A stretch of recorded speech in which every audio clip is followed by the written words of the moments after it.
Well, good evening once again. Day 1398 of the Trump administration, 64 days until Inauguration Day.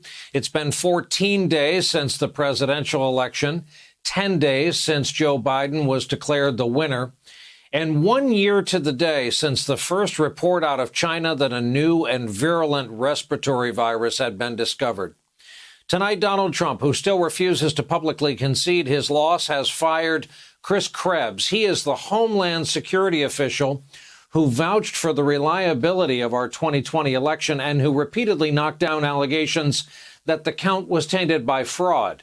Krebs is a veteran of the Bush 43 White House. He worked for Microsoft in the private sector in the interim until being named as a Trump appointee, who then ran the cybersecurity division of Homeland Security and led successful efforts to help state and local governments protect their election systems.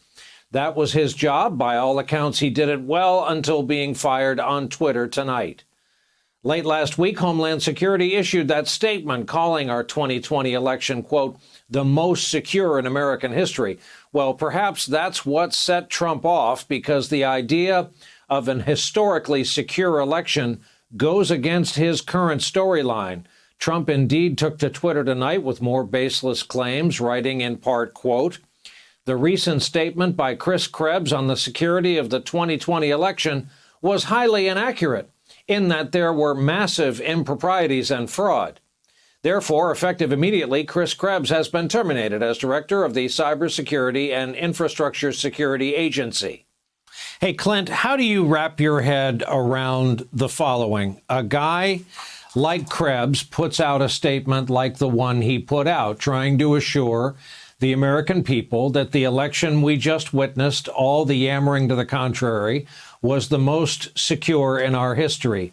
The president of the United States comes out and says, oh, no, that's terribly inaccurate, because, again, that doesn't match his plot line. Krebs is fired for it. It just is a steady trickle, Brian, of the death of the administrative state. If we rewound this 4 years ago, you would hear Steve Bannon, a presidential advisor, talking alongside the president about how we need to roll back essentially any sort of administrative state. And here what you see is that rollback occurring all the way in to the inauguration here in January. And when we think about this, the thing we've been worried about for 4 years is we did not want to play a replay of 2016, where people were uncertain whether their vote counted. People were uncertain about the integrity of the vote, or were they changed possibly by the Russians, which influenced the outcome of the election. That's why we had this position. That's why we built this position. And now we're seeing it removed, and we're getting a replay. But this time it's coming from within the White House, not from overseas. Peter, I have a tweet I want to read you,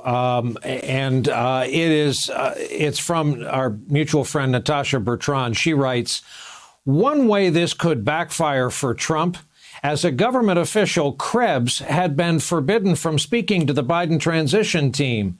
Nothing stopping him from doing so now, and he has a lot of institutional knowledge that isn't necessarily classified. This is a tough one for Democrats, Peter, as you know. Trump gets more intransigent when he's told that he has something of value, and that when he thinks the keeping of said thing is getting him attention.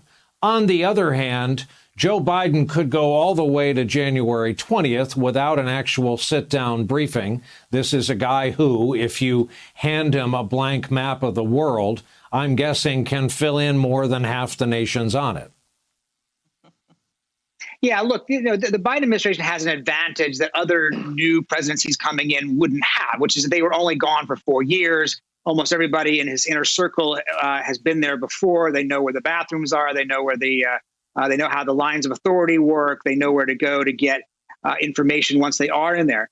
But, that doesn't mean that there aren't important issues, as we were just saying about COVID, where, coming on January 20th without understanding the distribution plan is obviously a hindrance. And it is obviously a hindrance for a president not to have the kind of national security briefings that a president-elect would be having at this time, without the kind of detailed knowledge of the threats and the risks and the operations that are going on around the world, particularly if the president is rattling sabers with regard to Iran. At the same time, he's talking about pulling back troops from Iraq and Afghanistan. That's a very volatile mix of possible actions just in the last 60 days of this presidency. To have the next president come in without being ready for it has obvious consequences. So I think that you're right. I mean, he could obviously talk to a Chris Krebs. I don't know how much use that'll do for him on a lot of the important topics. There are other people who have left government probably not that long ago, including Mark Esper, for instance, who might be more helpful to the new president coming in.